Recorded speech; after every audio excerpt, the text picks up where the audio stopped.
बच्चों, कैसे हैं आप सब। मैं आपकी हिंदी की अध्यापिका शिखा मिश्रा आपके अगले ट्यूटोरियल के अगले भाग के साथ फिर से उपस्थित हूँ। कल भाग 1 जो कि हमने पढ़ा था अपने पाठ 6 शब्द रचना, जिसमें कि आपका उपसर्ग और प्रत्यय है, समास भी है, लेकिन वो हम पढ़ेंगे अर्धवार्षिक परीक्षा के बाद। तो हमने उपसर्ग और प्रत्यय पढ़ा था, जिसमें हमने कहा था भाषा में शब्द 2 प्रकार के होते हैं, एक तो मूल शब्द और एक निर्मित शब्द। ठीक है, निर्मित शब्द वो होते हैं जो मूल शब्दों के साथ उपसर्ग या प्रत्यय लग के जो अन्य शब्द बनाए जाते हैं। ठीक है, और उपसर्ग हमने पढ़ा था, उपसर्ग किसे कहते हैं, वे शब्दांश जो मूल शब्द के प्रारंभ में लगकर उसके अर्थ में परिवर्तन ला देते हैं या उसमें विकार उत्पन्न कर देते हैं, वे उपसर्ग कहलाते हैं। उपसर्ग के 3 भेद हैं, संस्कृत के उपसर्ग, हिंदी के उपसर्ग और विदेशी उपसर्ग। विदेशी उपसर्ग में उर्दू के उपसर्ग और अंग्रेजी के उपसर्ग आ गए थे। इसके बाद हमने पढ़ा था प्रत्यय। प्रत्यय किसे कहते हैं, वे शब्दांश जो मूल शब्द के अंत में लगकर उनके अर्थ में परिवर्तन ला देते हैं। प्रत्यय के भी 2 भेद पढ़े, कृत प्रत्यय और तद्धित प्रत्यय। कृत प्रत्यय जो कि वे प्रत्यय जो क्रिया के साथ लगकर क्रिया शब्दों के अंत में लगते हैं, और तद्धित प्रत्यय जो संज्ञा, सर्वनाम और विशेषण शब्दों के अंत में लगते हैं, वे तद्धित प्रत्यय कहलाते हैं। इस प्रकार हमने इतना पढ़ा था। अब हम इसका यहाँ तक हमारा हो गया था भाग 1 पूरा। भाग 1 पूरा हो गया। आज हम भाग 2 करेंगे अपने ट्यूटोरियल का, जिसमें हम इस पाठ का अभ्यास कार्य करेंगे। तो चलिए इसका अभ्यास कार्य पूरा शुरू करते हैं। अभ्यास कार्य में पहला प्रश्न है, निम्नलिखित कथनों के सामने सही या गलत का चिन्ह लगाइए। देखिए, पहला आपका समास से रिलेटेड है, इसलिए इसको नहीं करवाएंगे क्योंकि आपका समास है अर्धवार्षिक परीक्षा के बाद। ठीक है, दूसरे पे आ जाइए। उपसर्ग मूल शब्द के पीछे लगने वाले शब्दांश को कहते हैं। गलत, उपसर्ग आगे लगते हैं। ठीक है, प्रत्यय मूल शब्द के पहले लगते हैं, ये भी गलत है क्योंकि प्रत्यय मूल शब्द के अंत में लगता है। बाकी भी जो 2 हैं आपके समास से रिलेटेड हैं, इसको भी हम छोड़ देंगे, अभी जब समास पढ़ेंगे तब इनको कराऊंगी।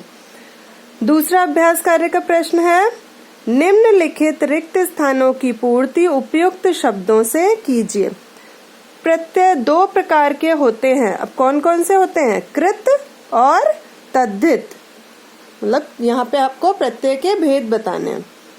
उपसर्ग लगाने से शब्दों के अर्थ परिवर्तित हो जाते हैं या बदल जाते हैं, ये कर सकते हैं आप। अब ग वाला भी आपका समास से रिलेटेड है, तो हम घ पे आते हैं। कुछ शब्दों के आगे उपसर्ग और पीछे प्रत्यय जोड़कर शब्द बनाए जाते हैं। नेक्स्ट है आपका, ये भी समास से रिलेटेड है, तो हम अगले प्रश्न संख्या 3 में आ जाएंगे। दिए गए शब्दों में से उपसर्ग, मूल शब्द और प्रत्यय छांटकर लिखिए।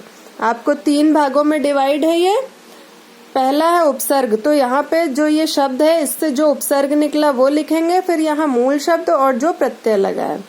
जैसे असहिष्णुता, अ उपसर्ग, सहिष्णु आपका हो गया मूल शब्द और ता प्रत्यय। बेईमानी, बे उपसर्ग, ईमान मूल शब्द, ई प्रत्यय। अराजकता, अ उपसर्ग, राजक मूल शब्द, ता प्रत्यय। अभिवादन, अभि उपसर्ग, वाद मूल शब्द, न प्रत्यय। सम्मानित, सम उपसर्ग, मान मूल शब्द, इत प्रत्यय। प्रश्न संख्या 4 देखिए, दिए गए उपसर्गों से 2 शब्द बनाइए। उपसर्ग दिया गया है, उससे 2 शब्द बनाने हैं। अ उपसर्ग, अशांति, अज्ञान। अन, अनजान, अनपढ़। बे, बेजान, बेईमान। बा, बाकायदा, बाइज्जत। अव, अवगुण, अवतार। अनु, अनुसार, अनुमान। उप, उपकार, उपवन। सब, सब इंस्पेक्टर, सब जज। नेक्स्ट क्वेश्चन है आपका 5वां। निम्नलिखित प्रत्ययों से बने शब्दों को वर्ग पहेली से छांटकर लिखिए। ये वर्ग बना है, इसमें शब्द है, उनमें आपको देखिए जो ये प्रत्यय दिए गए हैं उन प्रत्ययों से रिलेटेड शब्द छांटने हैं। जैसे एरा, एरा का ढूंढेंगे हम तो लुटेरा, लुटेरा। ठीक है। आवट, आवट का ढूंढेंगे तो आवट का हो जाएगा सजावट। ठीक है। ये आक, आक का चालाक, चाल मूल शब्द, आक प्रत्यय। ठीक है। ऐसे ही आप ये अपने आप करेंगे, वर्ग पहेली से छांट कर करने वाला प्रश्न आप अपने आप करेंगे। इसके बाद हम आते हैं प्रश्न संख्या 6 में। प्रश्न संख्या 6 देखिए है, निम्नलिखित समस्त पदों, ये आपका समस्त पद वाला है, इट मीन्स ये समास वाला है, इसको हम छोड़ देंगे। फिर हम 7वें में आ जाएंगे। देखिए ये वाला हम नहीं करेंगे, ये वाला हम आफ्टर हाफ ईयरली एग्जाम करेंगे। 7वां प्रश्न है, निम्नलिखित प्रश्नों के उत्तर सही विकल्प का चयन करके लिखिए। पहला है ई प्रत्यय लगने से बना शब्द है, मतलब ई प्रत्यय से कौन सा शब्द बना है इनमें से? पढ़ाई, लिखाई, धनी, पंडिताई। देखिए पढ़ाई में तो आई प्रत्यय है, लिखाई में भी आई प्रत्यय है, पंडिताई में भी आई प्रत्यय है, धनी में धन में ई प्रत्यय है, तो ये वाला सही है। ठीक है। दूसरा है अ उपसर्ग जुड़ने से बना शब्द है, मतलब अ उपसर्ग जोड़ के कौन सा शब्द बना हुआ है? अनादर, इसमें अन उपसर्ग है, ये तो नहीं होगा। अवगुण, इसमें भी अव है। अनुवाद, इसमें अनु उपसर्ग है। अज्ञान, देखिए ज्ञान में अ लगा है और आपको अ उपसर्ग का शब्द बताना था, तो ये सही है। फिर ये आपका समास से रिलेटेड है। अगले पे आते हैं, सु उपसर्ग से बना शब्द है, मतलब सु उपसर्ग लगा हो ऐसा शब्द। सुंदर, ये तो नहीं है। सुझाव, ये भी नहीं है, झाव का कोई मतलब नहीं होता।